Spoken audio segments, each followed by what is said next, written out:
আলহামদুলিল্লাহ, সমস্ত প্রশংসা আল্লাহ সুবহানাহু ওয়া তাআলার জন্য, যিনি আমাদেরকে শাবান মাসের দ্বিতীয় জুমা দশম দিবসে আল্লাহ রাব্বুল আলামিন গত জুমার ন্যায় আবার উপস্থিত করে দিলেন। আমরা সে মহান রবের দরবারে শুকরিয়া আদায় করি। আলহামদুলিল্লাহ। রব্বানা লাকাল হামদ হামদান কাসীরান তাইয়িবান মুবারাকান ফীহি ইয়া রব লাকাল হামদ কামা ইয়ানবাগি লিজালালি ওয়াজহিকা ওয়া লিআযীমি সুলতানিক। শাবান মাসের আজকে হচ্ছে 10 তারিখ। রমাদান আমাদের খুবই নিকটে, তার মানে আর 19 দিন আমরা ভাগে পাবো। এই জন্য আমরা 19 দিন আমরা একটু দোয়া পড়ে নিই। আল্লাহুম্মা বারিক লানা ফি রজবা ওয়া শাবান ওয়া বাল্লিগনা ওয়া রমাদান। আল্লাহ রাব্বুল আলামিনের কাছে আমরা ফরিয়াদ করি, রজব শাবানের বরকত আল্লাহ রাব্বুল আলামিন আমাদের দান করেন এবং আমাদের প্রত্যেকের হায়াতটা আল্লাহ রাব্বুল আলামিন রমজান পর্যন্ত পৌঁছিয়ে দিন। আমরা বলি আমিন। আগামী মঙ্গলবার দিন যে রাতে হচ্ছে, আমরা যেটা শবে বরাতের রাত বলি, 3 তারিখ দিন যে রাতে, অর্থাৎ মঙ্গলবার দিন যে রাতে, হাদিসের ভাষায় যেটাকে বলা হয় লাইলাতুন মিন নিসফি শাবান, মানে অর্ধ শাবানের রাত। লাইলাতুন নিসফি মিন শাবান, এটা হচ্ছে হাদিসের ভাষা। এটা হচ্ছে মর্দ শাবানের রাত, অর্থাৎ শাবান মাসের 15তম যে রাতটা আসে, 15 তারিখের যে রাত আসে, এইটাকে বলে মধ্য শাবানের রাত, যেটা আমরা সহজে শবে বরাত নামে চিনি। হ্যাঁ, এখন এই সম্পর্কে কোরআন হাদিসে কি আসছে আমরা অল্প সময়ে এইগুলো জানব এবং তদ অনুযায়ী আমরা আমল করব। অনেকেই এই রাতের মাহাত্ম্য সম্পর্কে না জানার কারণে অনেকেই এটা অবহেলা করে কাটাই দেয়। যে শবে বরাত, এই যে আমরা যেটা বলি, এটা হচ্ছে একটা ফার্সি শব্দ। সব মানে রাত, বরাত মানে আমরা মুক্তি বলি, কিন্তু মূলত এটা হচ্ছে একটা ক্ষমার রাত। আল্লাহ রাব্বুল আলামিন এই রাতে অসংখ্য বান্দাকে ক্ষমা করে দেন, অসংখ্য বান্দাকে ক্ষমা করে দেন। হযরত আয়েশা রাদিয়াল্লাহু তাআলা আনহাকে মুহাম্মদুর রাসূলুল্লাহ সাল্লাল্লাহু আলাইহি সাল্লাম নিজেই প্রশ্ন করতেন যে, আয়েশা, তুমি কি জানো যে মর্দ শাবানের রাতে, অর্থাৎ এই শবে বরাতের রাতে কি ঘটে? তুমি কি এটা জানো? হযরত আয়েশা রাদিয়াল্লাহু তাআলা আনহা বলতেন, ইয়া রাসূলুল্লাহ সাল্লাল্লাহু আলাইহি সাল্লাম, আমার চেয়ে আপনি ভালো জানেন।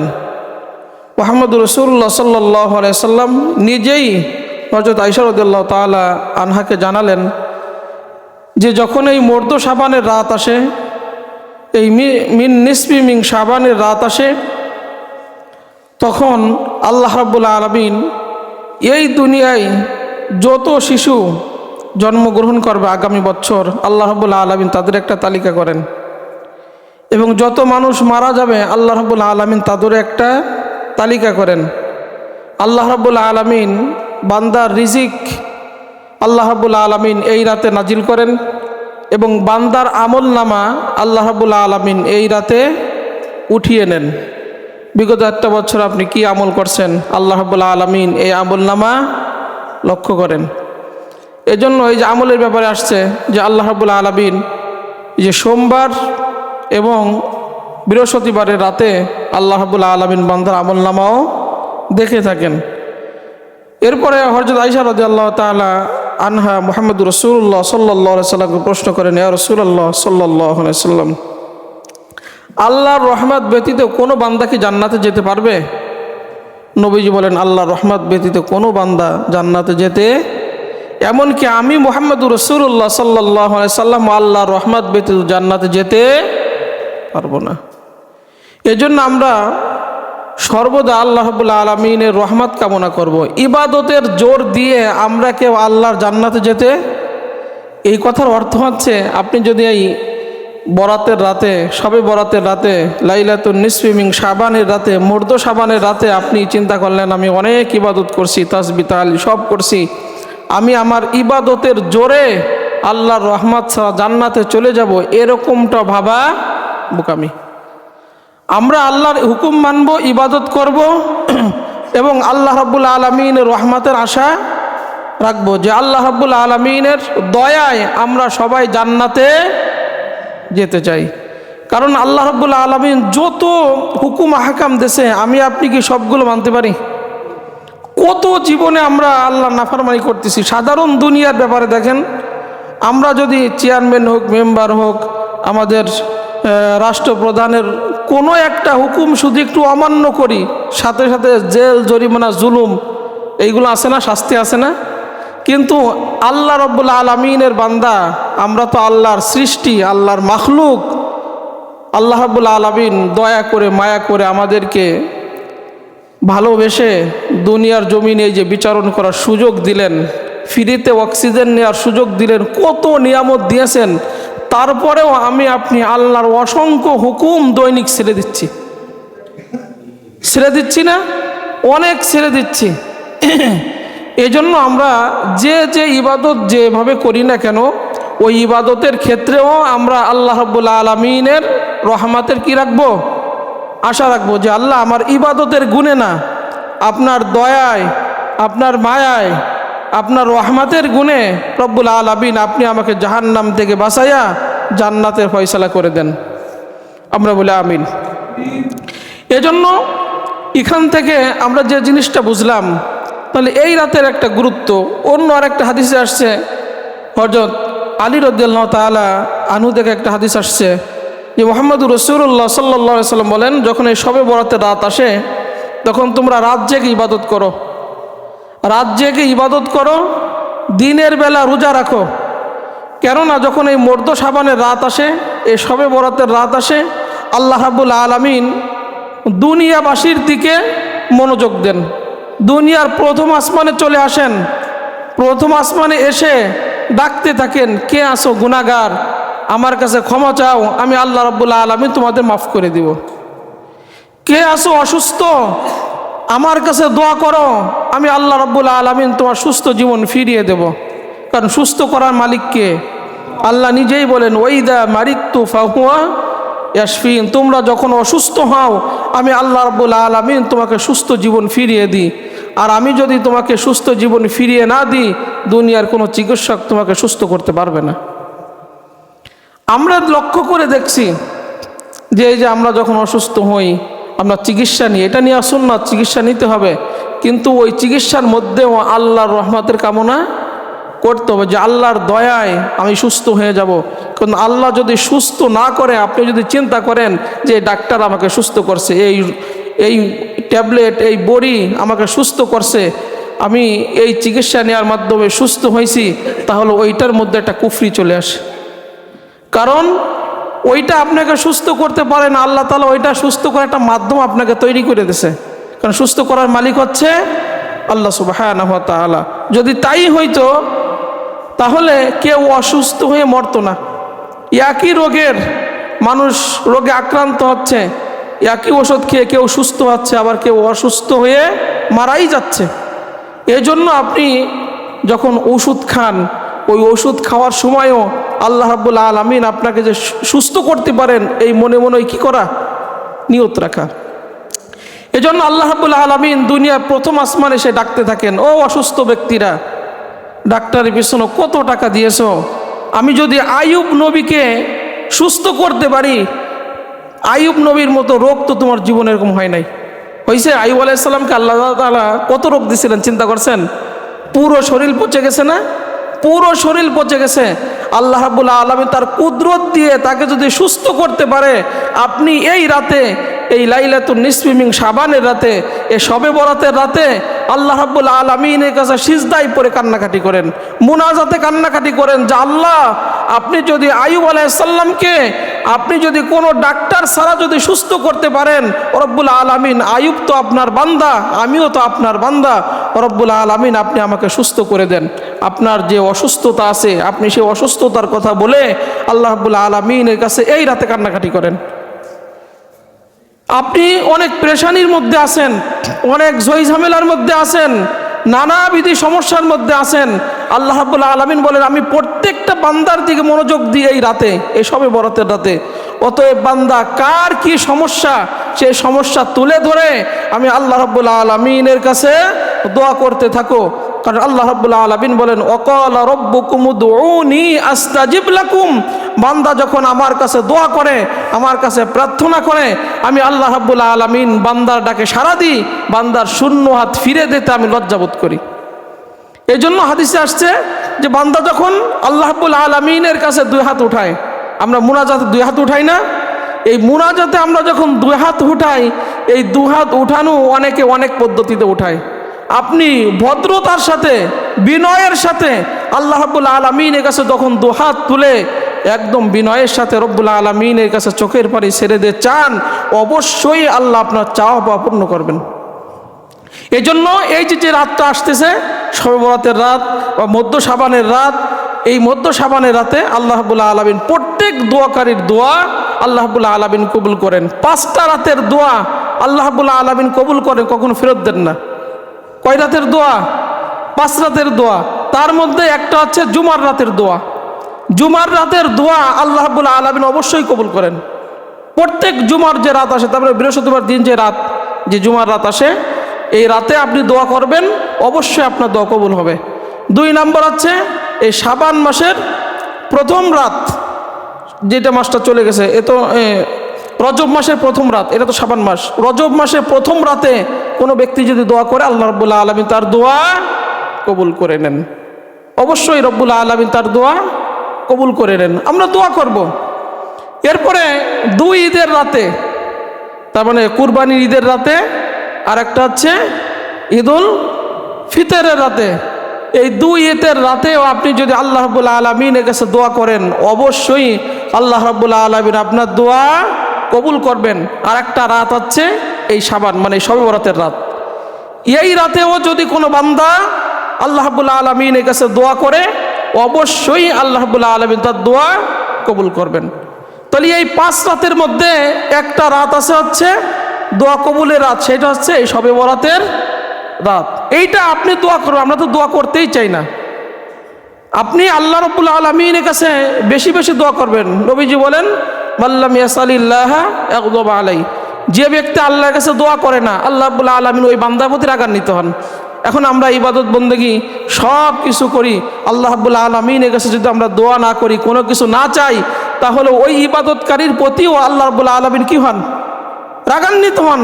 এই জন্য ইবাদতকারীর উচিত হচ্ছে আল্লাহ রাব্বুল আলামিনের কাছে বেশি বেশি করে কি করা? সবাইকে নিন, আপনার মতো আপনি যখন আপনার সুযোগ হয় এই দোয়া করবেন। বিশেষ করে এই যে 5টা রাতের কথা বললাম, এই 5 রাতের দোয়া অবশ্যই আল্লাহ রাব্বুল আলামিন কবুল করেন। তার মধ্যে এই শবে বরাতের রাতের একটা দোয়া। যেরকম 5 রাতের কথা আরেকটা আসছে যে 5 রাতের ইবাদত করলে আল্লাহ রাব্বুল আলামিন ওই ব্যক্তিকে জান্নাতি বলে ঘোষণা দেন। একটা হচ্ছে জিলহজের 8 তারিখ, মানে ওই যে হজের সময় কুরবানির, জিলহজের 8 তারিখ, 9 তারিখ, 10 তারিখ, আর হচ্ছে ঈদের রাত। ঈদের রাত আর একটা হচ্ছে এই রাত। এই 5 রাত, শবে বরাতের রাত, এই 5 রাতে যে ব্যক্তি এক নিষ্ঠার সাথে ইবাদত করে, আল্লাহ রাব্বুল আলামিন ওই ব্যক্তিকে জান্নাতি বলে ঘোষণা দিয়ে দেন। এজন্য সম্মিলিতভাবে নির্ধারিত কোনো আমল নাই, শবে বরাতের রাতে নির্ধারিত কোনো কি নাই, আমল নাই। আপনি আপনার মতন করে নামাজ, তাসবিহ, তাহলিল যে যেভাবে পারেন না কেন, এইগুলো হচ্ছে নফল ইবাদত।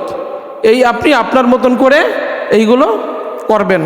আল্লাহ রাব্বুল আলামিনের কাছে বেশি বেশি দোয়া করেন। বাড়িতে এই দাওয়াতটা পৌঁছাই দেবেন যে তোমরা এই রাতে ইবাদত করো। এই জন্য হযরত আলী রাদিয়াল্লাহু তাআলা আনহু বলতেন, তোমরা এই রাতে ইবাদত করো এবং দিনের বেলায় রোজা রাখো। তার মানে রাতে ইবাদত করো, পরের দিনে কি রাখো? রোজা রাখো। কারণ আল্লাহ রাব্বুল আলামিন প্রথম আসমানে এসে বান্দাদেরকে যেটা বলতেছিলাম যে ডাকতে থাকে, কে আছো গুনাহগার, আমার কাছে তাওবা করো, আমার কাছে ক্ষমা চাও, আমি মাফ করে দেবো। কে আছো অসুস্থ, এক একটা বিষয় নিয়ে রব্বুল আলামিন বান্দাকে ডাকতে থাকেন। এই জন্য আমরা ওই রাতে বেশি বেশি দোয়া করব। আর এই রাতটাকে বলা হয় ক্ষমার রাত। কি জন্য? হযরত আয়েশা রাদিয়াল্লাহু তাআলা আনহা বলেন যে আমি এক রাতে মুহাম্মদুর রাসূলুল্লাহ সাল্লাল্লাহু আলাইহি সাল্লামকে দেখি যে আমার পাশে নাই, আমার বিছানায় নাই। আমি খুঁজতে বের হলাম, খুঁজতে খুঁজতে যে দেখি মুহাম্মদুর রাসূলুল্লাহ সাল্লাল্লাহু আলাইহি সাল্লাম জান্নাতুল বাকি কবরস্থানের পাশে দাঁড়াইয়া আসমানের দিকে দুই হাত তুলে আল্লাহ রাব্বুল আলামিন কাছে দোয়া করছে। উনার দোয়া শেষ হলো, পিছন দিকে ফিরিয়ে দেখে যে আমি আয়েশা পিছনে দাঁড়ানো। নবীজি বলেন, আয়েশা তুমি চিন্তা করছো আজকে আমি তোমার কাছে না থেকে আমি অন্য কোনো স্ত্রীর ঘরে গেছি, তুমি এরকম একটা জিনিস চিন্তা করছো। কিন্তু আয়েশা তুমি কি জানো আজকে কোন রাত? আজকের রাতটা হচ্ছে লাইলাতুন নিসফি মিন শাবান, মধ্য শাবানের রাত, অর্থাৎ শবে বরাতের রাত। এই রাতে আল্লাহ রাব্বুল আলামিন অসংখ্য বান্দাকে মাফ করে দেন, অসংখ্য বান্দা। এই সংখ্যা বুঝাইতে যে মুহাম্মদুর রাসূলুল্লাহ সাল্লাল্লাহু আলাইহি সাল্লাম বলেন যে এই যে আরবে বনু কলব নামের একটা গোত্র ছিল, ওই গোত্ররা প্রচুর পরিমাণ ভেড়া, বকরি, ছাগল এগুলো পালতো প্রচুর পরিমাণ, যার সংখ্যা গণনা ছিল না, এত ভেড়া বকরি পালতো। নবীজি বলতেন ওদের গায়ে ওই পালে যত ছাগল ভেড়া বকরি আছে, যত পশম আছে তাদের গায়ে, তার চাইতে অধিক সংখ্যক বান্দাকে আল্লাহ রাব্বুল আলামিন এই রাতে মাফ করে দেন। তা আপনি যদি বলেন যে আল্লাহ এই শবে বরাতের রাতে, মধ্য শাবানের রাতে আপনি তো অগণিত অসংখ্য মানুষকে রব্বুল আলামিন মাফ করে দিবেন, আল্লাহ সেই কাতারে আমার মতো অধম গোলামকে আল্লাহ আপনি মাফ করে দিয়েন।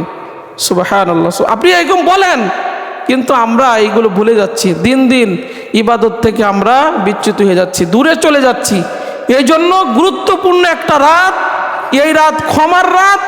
আপনি আপনার পরিবার পরিজন যারা আছে প্রত্যেককেই এই রাতে বেশি বেশি করে আল্লাহ রাব্বুল আলামিনের কাছে ক্ষমা চাইবেন এবং তওবা করবেন পরিবার পরিজন নিয়েও।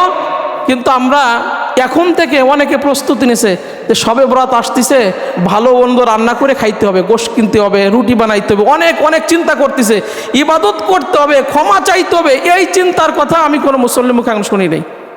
অনেকে আমাকে বলছে হুজুর সামনে শবে বরাত, গরুর গোশত কিনতে হবে, রান্না বান্না করে ভালো খাইতে হবে, কিন্তু ওই রাতে যে ক্ষমা চাইতে হবে, ইবাদত করতে হবে, রোজা রাখতে হবে, এই কথা কেউ বলতে চায় না। তার মানে আমরা ইবাদত বাদ দিয়া যেইটা না সেইটা আমরা করে ফেলতেছি। এই জন্য আমাদের আজকে এই দুরবস্থা। এই জন্য আল্লাহ রাব্বুল আলামিন হাবিব বলেন যে এই রাতে যেহেতু অসংখ্য অগণিত মানুষকে আল্লাহ রাব্বুল আলামিন নির্দ্বিধায় মাফ করে দেন, বিনা হিসাবে মাফ করে দেন। তা আপনিও চাই, আমিও চাই, আপনিও চান যে আল্লাহ তাআলা ওই সংখ্যক ব্যক্তিদের মধ্যে আমাদেরকেও কি করে দেন, শামিল করে দেন। নবীজি বলেন তবে কিছু বান্দা আছে আল্লাহ রাব্বুল আলামিন তাদেরকে মাফ করেন না। খেয়াল করেন, আপনি দেখেন সেই বান্দাদের মধ্যে আপনি আছেন কিনা। আল্লাহ রাব্বুল আলামিনের হাবিব বলেন অসংখ্য অগণিত মানুষকে এই শবে বরাতের রাতে আল্লাহ রাব্বুল আলামিন মাফ করে দেন, কিন্তু আল্লাহ রাব্বুল আলামিন কয়েক শ্রেণী মানুষ আছে এদেরকে কখনো মাফ করেন না। এক নাম্বার যে হচ্ছে মুশরিক, যে আল্লাহর সাথে শিরিক করে, কথাই হোক কাজ হোক বিশ্বাসগত দিক থেকে হোক যেভাবে হোক, শিরকের সাথে কোনো ব্যক্তির যদি সম্পর্ক থাকে সবাই এই রাতে মাফ পাইলেও ওই ব্যক্তি কখনো মাফ। এজন্য আপনি দেখবেন যে আপনার কোনো আমল, আপনার কোনো কাজ, আপনার কোনো কথা শিরকের সাথে আপনার যুক্ত আছে কিনা, শিরকের সাথে আপনার কোনো সম্পর্ক আছে কিনা। কারণ আমাদের যারা আমরা এক আল্লাহর প্রতি বিশ্বাসী, শিরকের সাথে আমাদের কোনো সম্পর্ক নাই। আল্লাহ রাব্বুল আলামিন বলেন শিরিক করবা না, আমার কাছে আসবা, তোমার পৃথিবীর এক প্রান্ত থেকে অপর প্রান্ত গুনাহ থাকে, আসমান থেকে জমিন পর্যন্ত গুনাহ থাকে, আমি চাইলে সমস্ত গুনাহ মাফ করে দিব, কিন্তু খবরদার বান্দা আমার সাথে শিরিক করবা না। লাইন আশরাকতা লা ইয়াহবাতান্না আমালুক ওয়া লা তাকুনান্না মিনাল খাসিরিন। যখনই তুমি শিরিক করবা, শিরিকমূলক কোনো কথা বলবা, তোমার আমলনামায় যত নেক আমল ছিল সাথে সাথে সব নষ্ট হয়ে যায়, নামাজ রোজা হজ যাকাত যা ছিল। এই জন্য এই ব্যাপারে খুব সতর্ক থাকতে হবে। 2 নাম্বার, যারা বিদ্বেষ পোষণ করে, মানুষের সাথে শত্রুতা করে, এরকম বান্দা আছে না নাই? আছে না? হাদিসের ভাষা, যারা মানুষের সাথে শত্রুতা পোষণ করে এই শবে বরাতের রাতে সবাই মাপ পাইলেও যারা মানুষের সাথে শত্রুতা করে এরা কখনো আল্লাহর কাছে ক্ষমা পাবে না। আমরা মানুষের শত্রুতা করি কি করি না? করি না? এরকম বান্দা আমরা আসি না? এই জন্য আপনি চিন্তা করছেন দুনিয়া আমার দলের ক্ষমতা আছে, আমার নিজস্ব ক্ষমতা আছে, অর্থের ক্ষমতা আছে, এইগুলো দেখাইয়া দাপট দেখাইয়া আমি মানুষের সাথে শত্রুতা পোষণ করতেছি। কিন্তু আপনি যখন কবরে যাবেন আপনার দল আপনার কবরে যাবে না। যাবে? আপনার অর্থ আপনার কবরে যাবে না। আপনার আপনজন ভাই বিরাদার কেউ আপনার কবরে যাবে না। এই জন্য খবরদার, মানুষের সাথে আমাদের কোনো বিদ্বেষ থাকবে না, শত্রুতা থাকবে না। যদি থাকে এই রাতে সবাই মাপ পাইলেও আল্লাহ রাব্বুল আলামিন আপনাকে কখনো ক্ষমা করবে না। 3 নাম্বার, যারা অহংকারী, যাদের মধ্যে দিমাগ, অহংকার, টাকার গরম, এরকম আছে না? যারা এক কথায় অহংকারী যারা হচ্ছে, আল্লাহ রাব্বুল আলামিন সবাইকে মাফ করলেও এই ব্যক্তিকে মাফ করবে না। কারণ নবীজি বারবার বলতেন যে লা ইয়াদখুলুল জান্নাতা মান কানা ফি কলবিহি মিসকালু হাববাতিন মিন খরদালিন মিন কিবরিন, যার অন্তরের মধ্যে সরিষা দানা পরিমাণ যদি অহংকার থাকে ওই ব্যক্তি কখনো আল্লাহর জান্নাতে যাবে না। কারণ নবীজি বলেন অহংকার হচ্ছে আল্লাহর চাদর, যে অহংকার করলো সে আল্লাহর চাদর নিয়ে টানাটানি করলো। এই জন্য অহংকারের সাথে আমাদের কোনো সম্পর্ক। কিসের অহংকার? আপনি তো মাটির সাথে মিশে যাবেন, কিসের অহংকার? এত দিমাগ আসে কি দেখে আপনার? 2 চোখ বন্ধ করলে তো সব শেষ, কোনো কিছু আপনার কাজে আসবে না। তো অহংকার কি দেখে আসে? আপনি বিনয়ের সাথে জমিনে চলাফেরা করেন, বিনয়ের সাথে, মানুষের সাথে চক্ষু গরম দিয়ে মাথা ঝাঁকি দিয়ে আমরা অহংকারমূলক আচরণ করি মানুষের সাথে। খবরদার, আল্লাহ রাব্বুল আলামিন আপনাকে সবাইকে মাফ করলেও এই সমস্ত অহংকার ব্যক্তিকে কখনো মাফ করবেন না। যারা টাকনুর নিচে কাপড় পরে, পুরুষরা আমরা পরি কি পরি না? এই ভাব দেখাইতে যাইয়া, নবাবগিরি দেখাইতে যাইয়া আমরা টাকনুর নিচে পুরুষরা কাপড় পরি। সবাই মাফ করলেও আল্লাহ রাব্বুল আলামিন এদেরকে মাফ করবে না। যারা মদ পান করে এদেরকে আল্লাহ রাব্বুল আলামিন মাফ করবে না। অবদ্ধ সন্তান পিতামাতার, যারা পিতামাতার অবদ্ধ সন্তান আমরা এখানে আসি, সবে বরাতে সবাইরে মাফ করলেও আল্লাহ রাব্বুল আলামিন এই বান্দাদের মাফ। এই জন্য খবরদার যারা সন্তানেরা আসি। এরপর যারা দায়ুস, দায়ুস হচ্ছে যার অধীনে নারীরা বেপরদায় চলে, অশ্লীলভাবে চলাফেরা করে, কিন্তু পিতা হিসেবে কোনো দুঃখ নাই। খোলামেলাভাবে মহিলারা চলাফেরা করতেছে, পিতা মসজিদে এসে সিজদায় দিয়ে নামাজ পড়তেছে, অথচ তার স্ত্রী, ছেলে, মেয়ে কি করতেছে? বেহাইপনা, উচ্ছৃঙ্খল, তারা খোলামেলাভাবে রাস্তায় চলাফেরা করে। এরকম পুরুষ আছে না? নামাজি পুরুষ আছে না? আছে। এরা হচ্ছে দায়ুস। সবাইরে মাফ করলেও এই দায়ুসকে আল্লাহ রাব্বুল আলামিন এই শবে বরাতের রাতে মাফ করবে না। যারা জিনাকারী এদেরকে আল্লাহ রাব্বুল আলামিন মাফ করবে না। এই জন্য সম্মানিত ভাইরা আমার, সর্বশেষ যে কথাটা, এই শবে বরাতের রাত হচ্ছে এই মঙ্গলবার দিন, যে রাতে ইবাদত হবে, দিনের বেলায় রোজা হবে। নিজের যত দোয়া আছে, চাওয়া আছে, ওই রাতে আমরা আল্লাহর কাছে কি করব? চাইবো। এরপর আমার পরিবার পরিজন যারা চলে গেছে তাদের জন্য ক্ষমা চাবো। আর একটা আমল আমরা হাদিস থেকে পাই, সেইটা হচ্ছে আপনার আপনজন পিতামাতা যারা দুনিয়ার থেকে চলে গেছে, নবীজি যে জান্নাতুল বাকিতে যে দোয়া করছেন, আপনি ওই রাতে পিতামাতার কবরের কাছে, আপনজনের কবরের কাছে চলে যান, যে আল্লাহ এই রাতে তো আপনি অনেককে মাফ করবেন, আমার পিতা আমার মা কবরে শুয়ে আছে, আল্লাহ এই রাতে আপনি যাদেরকে মাফ করবেন ওই কাতার আমার পিতামাতাকেও মাফ করে দেন। এই জন্য ওই রাতে কবরস্থানে যে দোয়া করবেন। এই জন্য ইবাদতে মনোযোগে আসার জন্য উত্তম পবিত্র হয়ে, অর্থাৎ গোসল করে, এটা মুস্তাহাব একটা আমল, উত্তম গোসল করে, যেহেতু ফ্রেশ থাকলে ইবাদতে মনোযোগ হয়। এই জন্য আমরা সুন্দরভাবে গোসল পরিপাটি করে আপনার মতন করে, আপনি যার মতন করে ইবাদত আপনারা করেন, নফল নামাজ পড়েন, কোরআন তেলাওয়াত করেন, তাসবিহ তাহলিল যে যেভাবে পারেন সেভাবে ইবাদত করেন। আল্লাহ রাব্বুল আলামিন এই শবে বরাতের যে সমস্ত কল্যাণ আছে আল্লাহ তাআলা আমাদের দান করুক, এবং এই রাতে যাদেরকে ক্ষমা করবেন সেই কাতার আল্লাহ তাআলা আমাদের শামিল করে দিক। আমরা বলি আমিন।